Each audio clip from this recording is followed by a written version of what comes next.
Petit tuto rapide sur l'utilisation de la noise gate et de façon plus spécifique sur la ZUL de chez Fortin, le modèle miniature qui n'a rien à envier au grand frère, voilà, qui est un peu plus encombrant.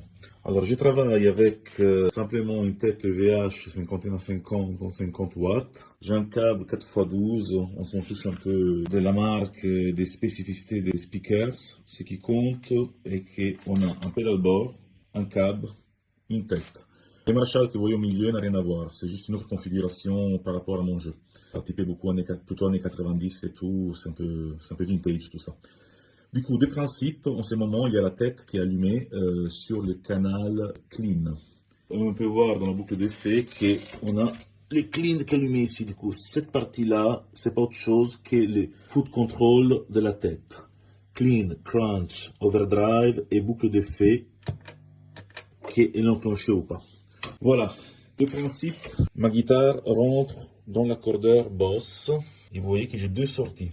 Donc la partie bypass, c'est la partie où je fais sortir ma guitare qui rentre ici en serial, qui va aller dans ma wah-wah, qui va aller dans la whammy, et sort de la whammy pour aller directement dans le préamplificateur ici. Pam.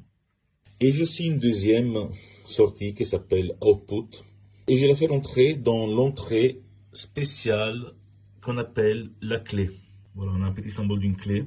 À partir de là, j'ai une sortie et une entrée supplémentaire.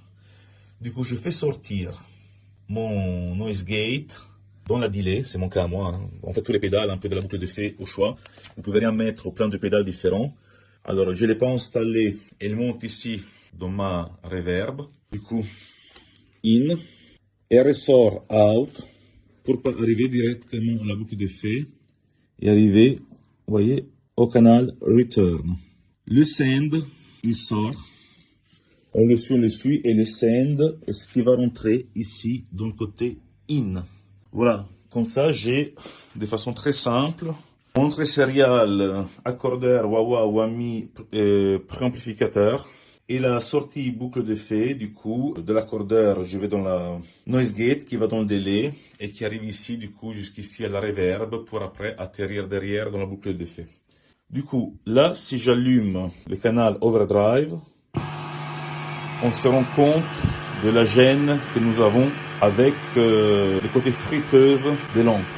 Et en enclenchant, du coup, tout simplement la boucle d'effet, je vais enclencher en même temps la noise gate avec le delay et la reverb. Voilà, ça c'est le confort de jeu que nous avons. Du coup, avec un amplificateur qui est réglé malgré tout à 10 heures, hein, du coup je peux vous dire que là il y a un wattage qui décoiffe le béton armé. Et avec un bruit hyper contrôlé, on entend juste à peine un petit ronflement qui est plutôt lié au pédale. Et notamment à ma pédale de delay. C'est celle-ci qui fait ces légers bruits en sous-fond. J'enlève à nouveau pour vous montrer. Par la même occasion, cette configuration me permet à la fois d'avoir la noise gate dans la boucle d'effet, mais aussi, en sortant d'ici et en entrant dans l'acquis, de pouvoir aussi faire taire ma guitare, comme si j'avais la noise gate directement en serial. Du coup, avec la ZUL de chez Fortin, je suis en mesure de pouvoir faire taire la guitare directement avant qu'il ne rentre dans l'amplificateur et faire taire aussi l'amplificateur grâce au fait que la noise gate travaille dans la boucle d'effet.